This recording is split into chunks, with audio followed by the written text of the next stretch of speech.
Hello there, my very good friends. On today's wrestling news, WWE signed Logan Paul. I've got all the details on Logan Paul's WWE contract. WWE officials are very high on a couple of NXT prospects. And why this week's AEW Dynamite was booked so last minute. I'm Adam Wilborn. I'm Andy Murray. It's Friday, the Fiend is on the screen behind us as Steve Owen on a croc outside the WhatCulture offices. This is actually live footage. This is a stream.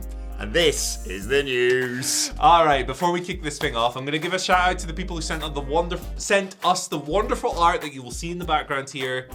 There's a few different things to get through. At Toadie's Muddy Taint. I maybe should have saved that name until the end. Shout outs. Very good. At Andrew Jocelyn, at Maxwell GT2000, and at Someone2K18. If you send me something on a Thursday night when I do the thread for this video and it makes me laugh, I will put it on the background.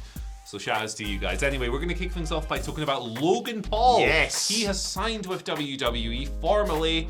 It's an official thing. It's not. He's not just showing up every once in a while. Whatever. He's here. He's a WWE guy now. It's interesting. He broke the news on his social media accounts, and then WWE followed up with a big write-up of the situation on WWE.com. There's photos of him signing his contract, probably ceremonially. He's there, he's with Triple H, he's with Stephanie McMahon, who's of course currently the acting chairwoman of WWE. And he's challenging The Miz. He wants a piece of The Miz. He's holding up a little bit of paper saying, "Hello, The Miz, we should fight." It doesn't exactly say that, but you get the gist. It's probably on your screen right now, making me look like a complete dope. But yeah, there you go. Logan Paul has signed a WWE contract. He of course wrestled at WrestleMania 38. Where he was a lot of fun. Great. In the tag team match with The Miz against the Mysterio. I thought that match was an absolute riot. First match, I think it's time to hit the Three Amigos against Rey Mysterio. First match, I think it's time to give him the belt. Maybe not, but you've got more information on this. I do indeed. The courtesy of Ariel Helwani, they provided a more of a detailed update on WWE's plans for him. It's a big contract, major contract this. Fantastic. Good. He is set to appear on several shows annually. This is not going to be one big show a year sort of thing. Hold on a second. Yeah, get rid of that. The flipping fiend. Right. It's expected to be numerous premium live events in 2022 and 2023. As Andy mentioned, it's probably going to be SummerSlam that he first fights on, his first big appearance. He could be on TV quite easily to build to the event, of course. Look, I got to be honest, I have checkered history, as many people do with Logan Paul. Obviously, he has got a lot of baggage that comes with him from his controversial YouTube days, but you cannot deny he is a major influencer. I believe that's what the kids call it nowadays. And, like you say, he clearly committed to it. He wasn't just a celebrity who just shows up and goes, yeah, everyone's just going to bump for me like I'm bloody Steven Seagal or whatever. So I'll just sort of do... He's an athlete. You know, he's boxed before. He boxed KSI, of course, back in the day. And to be honest, his brother's a lot worse. So there's that. But also, he does seem to have changed who he was from the days of, the Suicide Forest stuff and things like that, which was obviously dreadful. Yeah. So, I'm not going to just forget that. But I do think he has attempted to at least make amends for something like this. And this, Sidgwick pointed out himself, potentially could be a sign of things to come for WWE. Let's be honest, they often struggle to make new stars, but when they have celebrities, they book them brilliantly. Yeah, they're always fun. They're like the last few big celebrity appearances have been so much, like Bad Bunny as well. In his WrestleMania and then the Royal Rumble, he's a riot too. Pat McAfee's probably going to be wrestling at SummerSlam. Pat, how could we forget Pat? He had that great match with Adam Cole. He's been fun in every in-ring thing he's done. He got beaten by Vince, you remember? Yeah, classics. I'd have a four-way. Logan Paul, Bad Bunny, Pat McAfee. And the flat. And the flat F for the world title. All the belts, actually. Women's, men's, anything. The Fiend. I'm really excited to see what they do with this, and I think it's... do you know what? I'll say this. I'd rather that they have Logan Paul appearing on numerous premium live events than bringing back Goldberg. So... What if you did Goldberg versus Logan Paul? Logan Paul wins. You're in, aren't you? Logan Paul kicks out of one. Wow. No sells a jackhammer. Yeah, why not? Actually, sorry, I shouldn't say that when the Fiend's knocking him out. You never know what he'll do. Goldberg really sold for him though, didn't he? Yeah, he really did. Wow. I've lost track completely. Logan Paul was very good at professional wrestling. Yes. Maybe he's not a good guy behind the scenes. Bit of evidence to that effect. But both can be true, I think. And yeah, his performance was a lot of fun. I'm a bit dubious about presenting him as a babyface opposite The Miz. I don't know if people are going to go for that. So what's going on here, Andy? That's Eddie Kingston holding the lightsaber. To take out all the younglings. Yeah. Chris Jericho's a youngling, is he? Yeah, He'll be happy with that. The chief, I believe this was Maxwell GT, said you'd mentioned it on the podcast, so I put it in the video. There you go. Yes, Logan Paul. There we go. Let's wrap that up. At least it's not Jake Paul. Team KSI all the way. Sean Paul. Actually, I quite like Sean Paul. Yeah. In WWE. He certainly would raise the temperature. There we go. How about Chris Paul? The Who's that? point god. Oh, yeah. Yeah. Any other Pauls? I've got a cousin called Paul Wilborn, shout out. Fair enough. Tall Paul. Eyeball Paul from Kevin and Perry Go Large. Let's do the next story, shall we? Yeah, Fridays are back. WWE are hiring a couple of NXT people. Oh, okay. I watch NXT. You get 5 guesses. Regularly. You get 5 guesses. Okay, a Bron Breaker, obviously. He's got to be one. Okay. Well, I'm going to go, Carry God, Hell no. Trick Williams. Absolutely. Carmelo Hayes. Nope. What? Got one left. Dolph Ziggler. Jeez. I know. Tony Strada. Absolutely not. Zion, Quinn, and Sanga. Interesting. What? Yeah, right? What marks them out from some of the other guys in WWE NXT 2? But I can't put my finger on it. Gee golly gosh. This is a report from Dave Meltzer on yesterday's Wrestling Observer Radio. Both up-and-comers are being considered now for roles on the main roster, which leads you to believe that people are very impressed by them. To be fair, Sanga has won a whole 2 matches on 2.0. Exactly, baby. You can't mess with that. And apparently WWE see Quinn in particular as the total package. And that's a direct quote. So they had a match this week. Yes, they did. It was a match that happened. It was a big lads match. It went about 5 minutes. It wasn't great. It wasn't.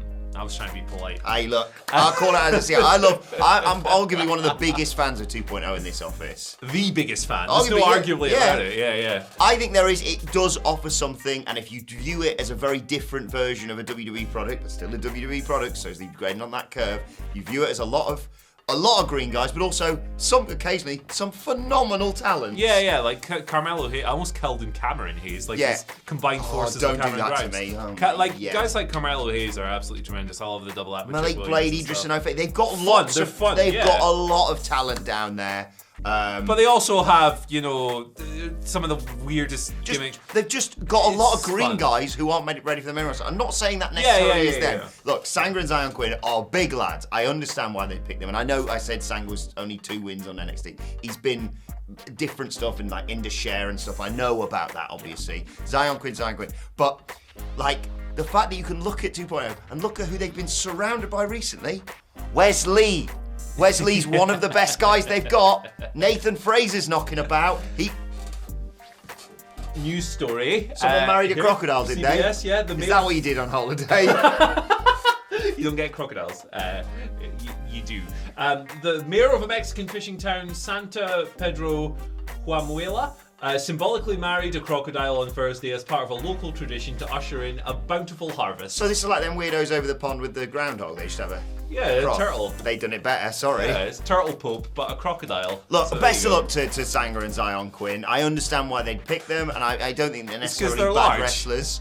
But I would say, if I was cherry picking from 2.0, there is a list of 10. Indy Hartwell, Roxanne Perez. She's been great since Cora Jade. There's a lot of people I would have probably selected first. Yeah, let's not earnestly analyse 2.0. It's a silly. Well, if you want an NXT 2.0 review, I will try to earnestly analyse it whilst them two out there going shouting at clouds. Being grumpy. Right, let's talk a little bit about AEW. Dynamite! It was a bit last minute, it's fair to say, this week. Yep. All they'd advertised, I mean, it was the entire second hour, but all they'd really advertised going into the show, or certainly on the day of the show, I'll know because I made them notes for Dynamite, and I was like, where's everything else? Where's the announcement? All they'd advertised, I believe, off the top of my head, was Blood and Guts and we'll hear from Christian Cage, basically. Yeah. The reason for it, as reported by Dave Meltzer on Wrestling Observer Radio, was they had a lot of people unavailable due to the ongoing global bastard, as we used to call it, COVID-19. Yeah, everyone stay safe. Look, I know we are a lot better than where we were, Andy Murray, but it's still very, very dangerous. Everyone, please do stay safe out there. That was the reason why everything was last minute. They sort of weren't sure about how it was going to work. A lot because of fears and things like that. I've never read a more Meltzer sentence like that. Yeah, exact wording. Hence why it was a bit last minute, but they booked some really enjoyable stuff in that first hour. Orange Yeah. Cassidy versus Ethan Page was just a great laugh. Jade Cargill, open challenge for the TBS Championship that Layla Gray answered on social media. And of course, then as available, my fellow tag team, FTR Danhausen versus the Ass Boys. Scissor Guys. Max Caster. Yeah. So that's why it was. But yeah, and it's one of those things that, you know, I think like, oh, is this still a thing? Yes, it's definitely still a thing. Yeah, It's still clearly it's affecting still there. A lot of your favourite sports. It's still kicking about, and things like this are a reminder of that. Although it is easy to become kind of complacent in this period of time where it's not as invasive as it first was. So they had to scramble and put some stuff together. I thought the stuff they put together was effective. Like the Jade Cargill stuff in particular, a lot of people misunderstood this. A lot of people saw a 0-15 wrestler or 0-16, whatever Layla Gray's record, getting a title shot and went, where's she getting a title shot? Well, that was the whole point. Yes. Like, Stokely Hathaway put the open challenge out at 10 to midnight so that so that nobody could realistically respond. The match was made like 5 minutes later, so Athena and Chris Statlander didn't have a chance to get in. The only person who had the opportunity to respond was a desperate enhancement talent with a losing record. And then Stokely got on the mic and went, "You lazy, why didn't you reply?" That's great stuff. The story, yeah. That's great. And then the story, of course, of Jade going, "I'm tired of facing these losers, Stokely." She's turning face. It's great. It's really good stuff. I can't believe like there were people in this match was now like on various platforms, Reddit and stuff like that, going, "Oh, this is why are you facing a loser?" It's the whole point of the story, anyway. You need the bad take hat. I need the It's a bad new take gimmick. hat. What do you do? You put it on, Right. and you say the bad take, Well, and then you say, "Milady." Well, I can't believe the AEW has booked Jade Cargill against a 0-15 wrestler. They've just destroyed the wrestling universe. Milady. Also, shout out to Stokely What was Hathaway. that voice? Yeah, shout outs to Stokely. Because he liked my tweet about becoming a baddie, so I think I'm a baddie now. I think you are. I'd rather be a flatty, personally. Right. And speaking of which, it's time for our Twitter questions. Thank you. I'm ready for this. I've been looking forward to this all week. Thank you to the 90 of you that sent me stuff. Madness. It's very hard to get stuff from this thread because there's so many replies. So please don't feel bad if I haven't picked your question. I just remember these ones. Anyway, we're going to start with Wrestling with Doom. Okay. I'm sorry. A regular contributor. Yeah. I'm sorry about this one. Uh-oh. I'm not really. Happy Friday, legends. 2 questions. Can Adam do a pirate accent? Right, my asterisk for that is you now have to do the rest of the video in a pirate accent. Okay. Sorry?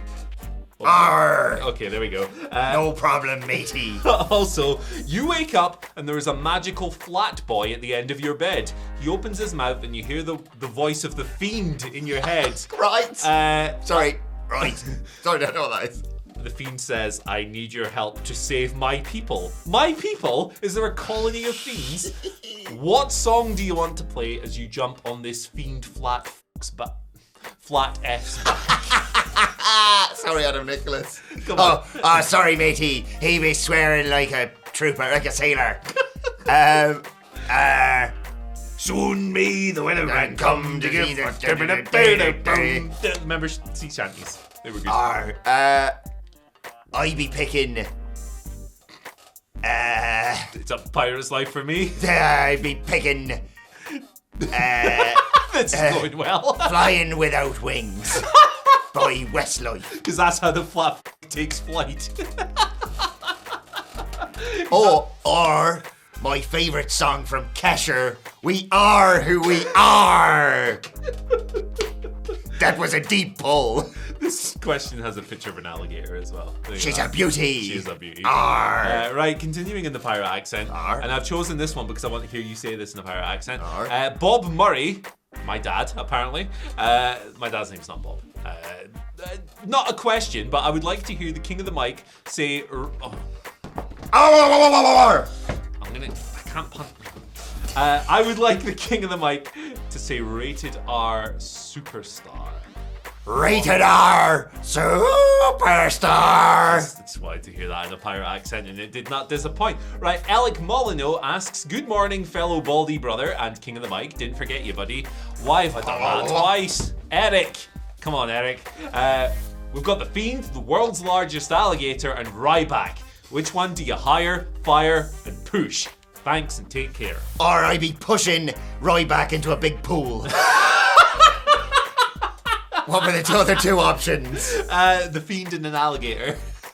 Hire both of them, fire myself. That's what I be doing. Ryback's dead, you've hired two, and you're not pushing anybody. Ryback's fine. I don't know. Ryback's fine! Ryback be pushed into a pool and lose a bit of weight, apparently, according to his advert. Kevin Patrick came out Kevin in the middle Patrick, of the pirate. that. Right, last question, thank God. Ryan of Toronto, simple one here. What's that all about? Asks, how many spins could Claudio give the flat?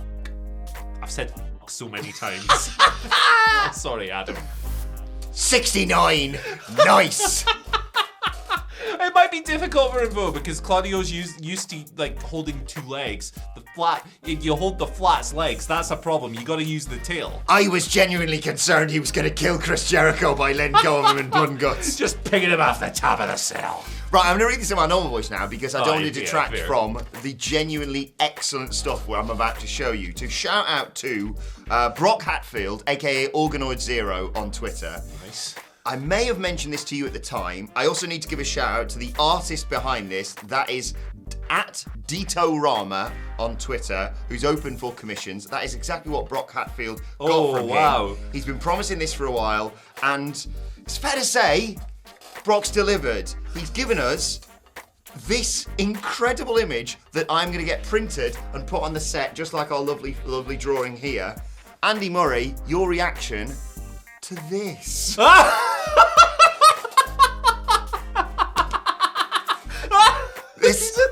There's so many things going on here. There's the mic, there's the hurt and heel, there's the bray hair, there's the flat F, there's obviously us as Fiend Crocs. Brock, Organoid Zero, and the artist behind the drawing, Dito Rama, thank you so much. Why? It's just ridiculous. Like, our job's mad enough as it is, let alone with this bollocks going on. I'm 34 years old, I get paid to do this. This is mental. Thank you so much. Well, that's the best thing I've ever seen. Made our day, that has. Oh my God. Thank you so much. Thank you, everybody involved in the creation of that insane... What? I love this, right? I got a really busy day, and I was like packing my bag this morning, just getting like, I was like to my wife, I was like, busy day today, whacking news, some stupid bloody podcast and a bloody good quiz on the honestly, do not get in my way today. See, when people ask what I do for a living, I just go, yeah, I'm a content creator. Do you know what I say? I say what my mate said once when we were on holiday and he bored a girl the night before telling her he's an engineer. I make popcorn. You know, the cinema, yeah, I make the popcorn. You make pops, to be fair. You make the pops. Shout outs to everyone who made that. Brock and... Dito Rama, I do believe. Dito Rama. Shout outs to you guys. That is demented in all the best ways. Thank you. Captures the energy of the show. Thank you, bro. I love that. There's the sketch! There's the original sketch. Oh and my the finished God. product. Nah, well, just a close... I'll forward it on to you, mate. It's unbelievable. Thank you for that. Thank you for all your submissions, everything, question, pictures. Oh my God. You mad bunch of bastards. Right, let us know your thoughts on everything in the comment section below. Like, share, subscribe to What Culture Wrestling, wherever you get your podcasts from, for daily wrestling podcasts. Got the SmackDown preview, Rampage preview. We're going to be talking about who should win Money in the Bank, Sami Zayn. We're going to have Wrestle Culture as well. The hashtag Bloody Good Quiz coming your way later on today. Plus, you can let us know your thoughts, Twitter questions, pictures, drawings, sound effects. I don't bloody know. At WhatCulture WWE. Watch there. Follow both of us. Follow Andy Murray at Andy H Murray. The H stands for hey. We should probably shout out Gators Daily and Pigeons a little bit more on Twitter because they're responsible for the flat phenomenon. So shout outs to them. I'd like to think we brought them to the attention of John Oliver. They got on John Oliver. Insane. Twitter's #1 crocodilian influencer. If you don't follow Gators Daily on Twitter, I'm not your friend. No, go and follow it. Follow me at Adam Wilborn. Follow us all at WhatCulture WWE. But for now, my thanks to Andy Murray. Thank you for joining us, and we will see you soon.